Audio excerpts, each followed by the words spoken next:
Hi everyone! So again, this is Therese and welcome sa ating day 2 for our 30-day decluttering challenge. So yesterday for day 1 ay tapos na tayo sa aming entryway. Yun yung mga pinag-aalis ko ng mga pairs of shoes. And right now for day 2 ay dito naman tayo sa isang bagay or mga bagay na lagi nating bit-bit kapag lalabas tayo ng bahay. So I will be decluttering my bags. Bags kasi dalawang bags yung ginagamit ko. Depende sa layo at depende sa tagal kung gaano kalayo at gaano katagal kami aalis ng bahay. So here are my bags. Ayan, isa siyang both pala are sling bags. Ayan, may mga sling siya. And this is the big one. Bigay sa akin to ng kapatid ko. And this one naman, leather bag from my mother. So ito yung ating i-declutter and kasama na rin ang aking dalawang wallet. Kasi palagi itong kasama sa aking mga bags wherever I go. So, hi! Si Elias nandito sa gilid nakatingin sa akin. I'll start with my wallet, pink wallet. Let's open kung ano ang laman. May laman ba? Ayan. This is from Secosana. Ayan. Medyo luma-luma na kasi I guess 2022 ko pa ito nabili. Ayan. Ayan siya. Isa siyang bills organizer. Meron siyang 6 pockets and then meron din dito. Tapos merong lagayan ng mga cards. Kung nagtataka kayo kung bakit walang laman ang aking bills organizer or money organizer, it's because wala na kaming money. Wala na kaming money, wala na kaming pera. Oh my God. Anyway, I'll just show you na lang kung ano yung mga pinaglalagay ko dito.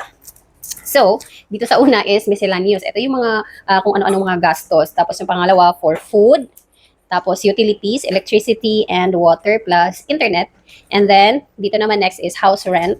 Tapos dito, sa dalawang, portion or dalawang, organizer.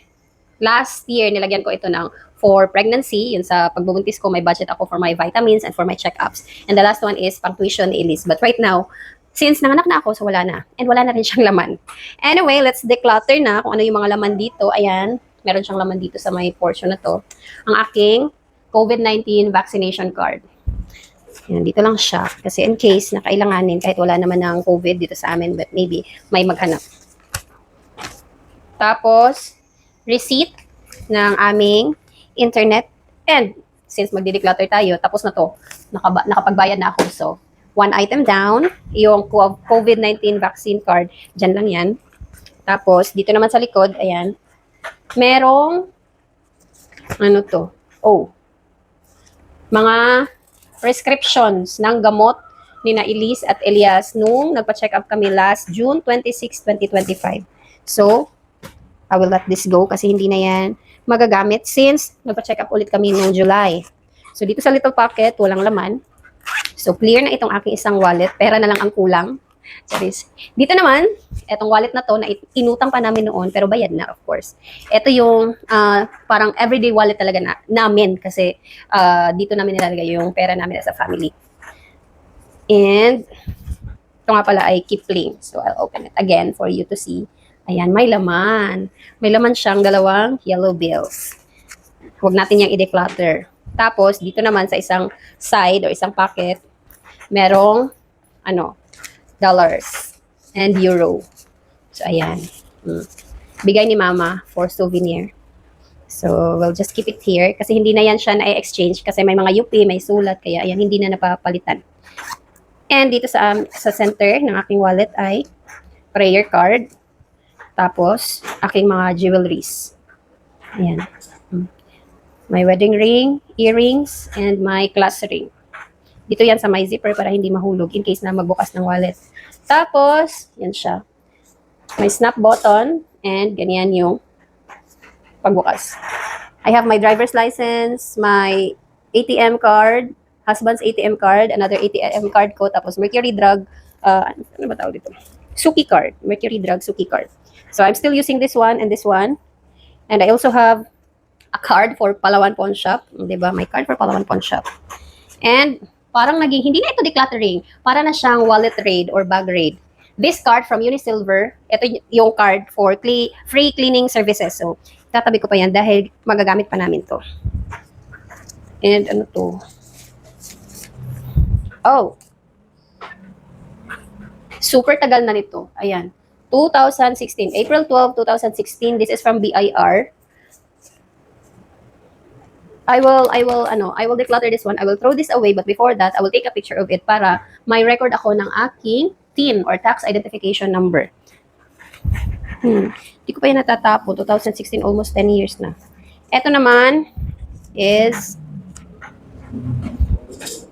a receipt of our air conditioner, window type aircon, dated May 20, 2021. I don't know if cover pa ng warranty yan, but I'm not sure. I don't know na kung ilang years ba covered sa warranty yung compressor ng aircon. So, tapon ko na yan. Anyway, kapag nasira yung aircon, papaayos din naman namin sa iba.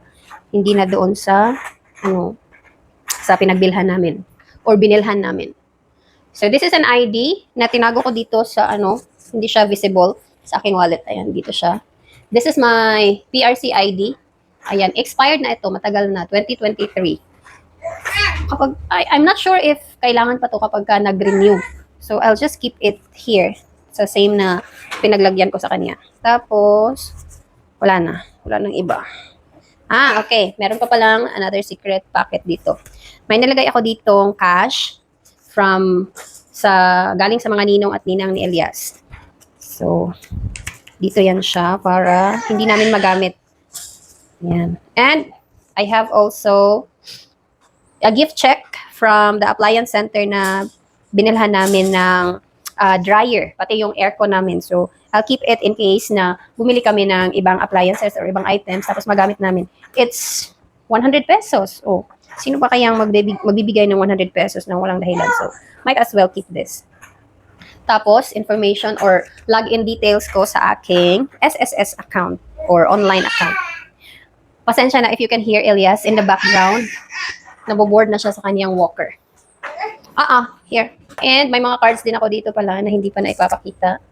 Lifetime service guarantee and warranty card from EO since I have astigmatism but I'm not wearing my glasses right now or for how many months already since I got pregnant ata kay Elias because yung grade or grado ng aking mata ay nag-iiba-iba. And sabi ng doktor na bumalik na lang daw ako kapag 6-7 months si Elias kasi parang mas stable na ata yung grado ng aking mata and magpasukat ako uli ng eyeglasses. Kaya siguro sumasakit yung ulo ko lately kasi iba na yung grade ng aking mata and I need glasses na. But hindi pa kami nakapunta ng city so hindi na muna. So, yun lang muna for my wallet. Ayan, tapos na ako mag-declutter. And I have here, how many items? 4 items. Kahit receipt lang yan, since hindi na ito nagagamit, kailangan na itong itapon. And bakit ba hindi ko pa ito itinatapon? So let's proceed with my big na bag. Ayan, this bag is for kapag magta-travel kami. Ayan, ito yung ginagamit ko. Ayan. Wala siyang zipper. It has snap buttons only. Three snap buttons. And meron siyang secret pocket dito sa loob. And ang laman ng bayong ay itong sombrero ni Elise na may pangalan niya, Ellie. Elias! Hi! Hello! Okay. Back on track. Charis. Tapos, in front ng bag ay may 3 pockets. Dito walang laman. Dito wala rin. Ay, meron. Hair tie ni Elise. Kahit hindi naman siya nag-hair tie na dahil short hair na siya. And walang laman dito sa kabila.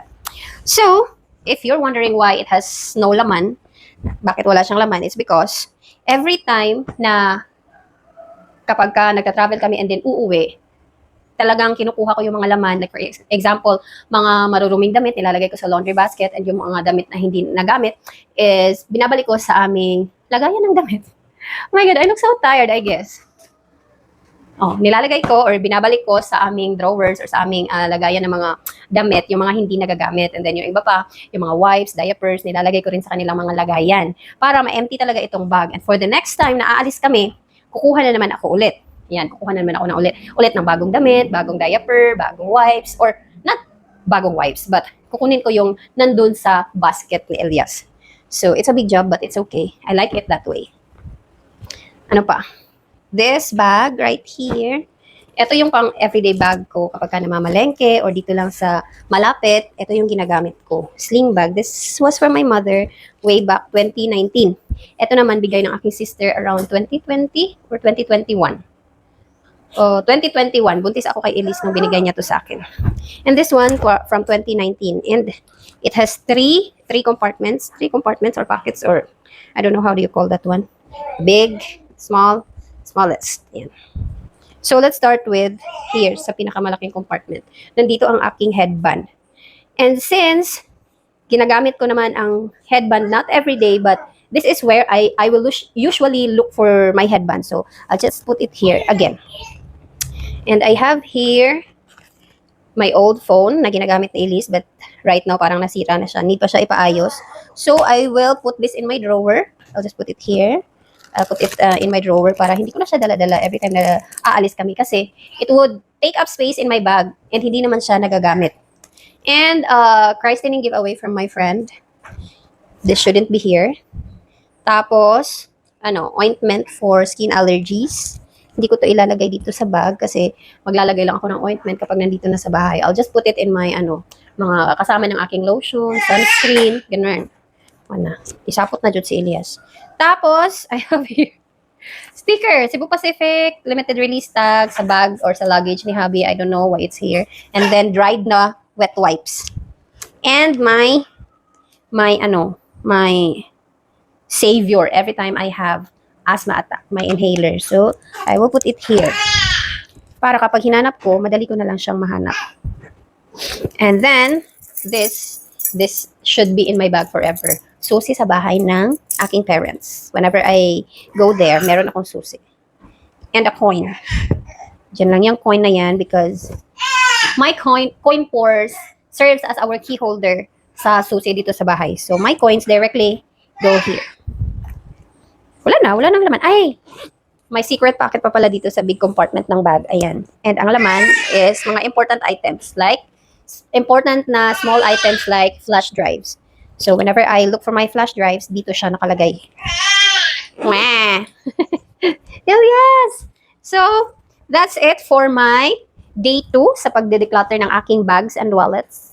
I'll just put my daily wallet dito. And itong wallet na walang laman, dito din sa bag na walang laman. Yan. I know it's not a perfect decluttering yet, but na siya, na-appreciate ko na yung progress na nakakapag-declutter ako kahit pa konti-konti kasi, look, merong mga bagay na hindi na useful for me tapos nandito pa sa bag ko and taking up so much space in my bag. Ayun. Doon ko na siya nilagay or shinut doon sa box na pinakita ko sa inyo sa ating day 1 of our 30-day decluttering challenge. And since Elias is very, maingay, so we will end this video right now. So please like, comment, and share this video kung nagustuhan nyo. And then subscribe because I will be posting this in my YouTube channel and also on my Facebook account. So subscribe and follow my accounts para masundan nyo ang aking 30-day decluttering challenge. I'll show you Elias. Here he is. Hey, what's the problem, little big boy? Oh. I love you. I love you. You want to join? You want to be in my vlog? Hey. Can you show mama a smile, please? Ang cute smile. Where's your cute smile, be? Hi. Okay. I love you. Cutie.